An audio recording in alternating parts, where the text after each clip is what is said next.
Yeni bir günden, yeni bir videodan, yeni bir kameradan herkese selam arkadaşlar. Bu videoda size yurt dışında ilk işimden ne kadar kazandığımı açıklayacağım. Ama öncesinde birazcık etrafta bir turlayalım. Nerede çalışmışım, ne yapmışım, neler yapmışım filan bunları konuşalım. Evet arkadaşlar, burası gördüğünüz benim yaklaşık 6 gün normal, bir de sonradan bir 3 gün daha bir çalışmam gereken bir yer oldu. Şimdi ben burada 6 gün boyunca, yani bir hafta diyelim, 6 günü direkt yapalım. Bir hafta boyunca işte müşterilerin yani giriş ve çıkışlarında yardımcı oldum. Ondan sonra odalarını filan temizledim. Aynı zamanda burada ikamet ettim. İşte yemek falan filan, yani mutfak alışverişlerini ben yapmadım, yani öyle söyleyeyim. Onun dışında böyle şehirden uzak, gerçekten çok sessiz, sakin, anlayabileceğiniz üzere bir yerde ikamet ettim. Ki şimdi bir önceki videoda muhtemelen gördünüz bunu, ama izlediyseniz. Şurada şöyle bir, tam şurada bir atçık var. Bayağı büyük ama ya. Hani ona atçık demek birazcık onun için üzücü olabilir. Öyle yani, bir 6 gün, bir hafta o şekilde bir mesai harcadım. Ama yani sadece burada kalıyor olsaydım bu arada, yani hani geçen hafta ben aynı zamanda İngilizce kursumun ilk haftasını tamamladım. Sadece burada kalıyor olsaydım mantıklı bir yer olurdu. Ama sadece burada kalmadığım için, aynı zamanda okula gittiğim için, şu okul sürecini birazcık anlatayım. Ne kadar yansıtabildim bilmiyorum. Saat 6'da kalkıyordum arkadaşlar. Ne 6'sı, pardon, 5.30-6'ya geliyordu sanırım. Kalkıyordum. Ondan sonra bir hazırlık falan filan. Dışarı çıkıyorduk işte Barış'la beraber arabayla. Şu yolu şöyle gidiyorduk. Burası zaten, bu yol şeye gidiyor. Şehir merkezi, yani otoyola çıkıyor. Otoyoldan Epping'e gidiyorduk. Yaklaşık bir 20-30 dakikalık bir süre zarfı sürüyordu. Ondan sonra Epping'e arabayı park ediyorduk. Sonra istasyona yürüyorduk. O da bir 15 dakika falan. Ondan sonra istasyon, Epping bu arada zon 6'da. Yani böyle Londra'yı zon 6 en dış, zon 1'e kadar, sonra tekrar zon 6'ya kadar gidiyor böyle. Ondan sonra ben zon 1'e gidiyordum. Oraya ulaşıp işte yapıyordum. Zon Stratford'a gidiyordum. Zon 1 veya zon 2'de olması lazım. Ondan sonra orada jübil yapıyorum. O da bir 5-10 dakika arası falan sürüyor. Ondan sonra 15 dakikalık da bir yürüme mesafesiyle okula varıyordum. Yani güzeldi. Yorucuydu biraz. O yüzden bu hafta sonu oluşan bu iş benim için aslında güzel oldu. Biraz dinlenmeme olanak sağladı açıkçası. Yani burada sadece bir evden mesulsünüz. Ve güzel bir yer yani. Sessiz, sakin bir yer. Şöyle göstereyim size arkadaşlar. İşte bu yolu takip edip sabah bir yürüyüş yapabilirsiniz yani. Burada böyle evler var. Hadi buradan bir gidelim ya. Buraya ben de daha hiç gitmedim yani. Çok fazla yürüme fırsatım olmadı açıkçası. Hatta İngiltere'ye geldim işte, yaklaşık bir haftaya geçti. Bu ikinci hafta sonum. Bir kere gezdim. Ona da hani tam böyle gezmek denmez yani. Hani A noktasından B noktasına giderken böyle bir night bir için oraya gittim. Güzeldi aslında, ama bakalım yani, gezme fırsatım olur inşallah yani. Gezme fırsatım olmadığı sürece çok da anlamı kalmış olmuyor. Evet, burada bir arazi, burada yine bak, görünüyor mu bilmiyorum. Tam şurada at falan var böyle. Burası genel olarak atların ikamet ettiği, sahiplerinin filan bir yer. O açıdan yani tam yeşillikli böyle. Hatta bir gün arkadaşlar oldu. Gece ben uyuyamadım. O kadar çok baykuş sesi vardı ki. Yani dışarıdan o kadar çok kuş sesi geliyordu ki uyuyamıyorsunuz böyle. Aşırı fazla gürültü vardı. Ben şaşırmıştım hatta, yani ne alaka falan diye. Böyleydi yani. Birazdan yapacağım. Susacağım, sadece yürüyeceğim. Siz de bu sessiz ve dinginliğin tadını çıkarın.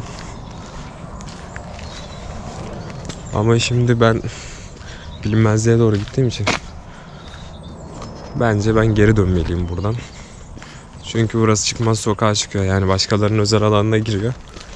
Ondan çekeyim. Şöyle yolu çekeyim ben.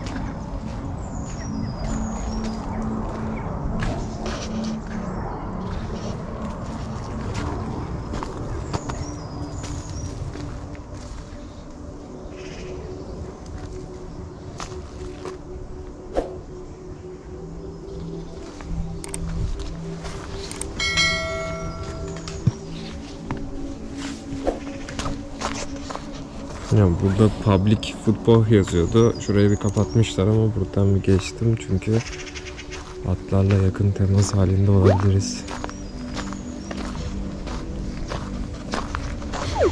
Bu arada arkadaşlar bu kamera ile ilk video çekişim. GoPro'ya geçtim. Dilerim güzel ve kaliteli içerikler sunmaya devam ederim. Ve GoPro'da bunu size ulaştırmamda yardımcı olur. Daha öncesinden EOS 700D kullanıyordum. Ama o hem büyük hem taşıması ağır filan. Yani çok güzel olmuyordu. Ama bununla en azından hem hafif hem telefonla çekmekten daha iyidir. Çünkü telefonla çekince şarj sorunum oluyordu. Neyse lafı uzatmadan. Evet.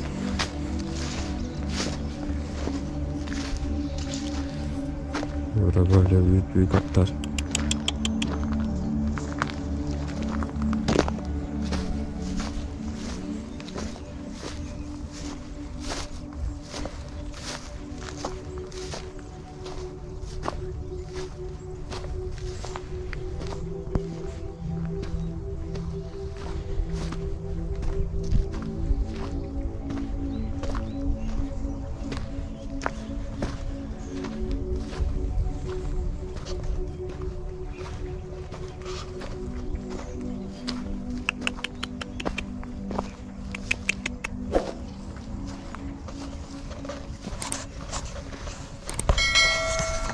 Evet arkadaşlar, şimdi tam size sayıyı söylemeden önce etrafı gezdirmek istiyorum. Burası böyle giriş kapısı arkadaşlar.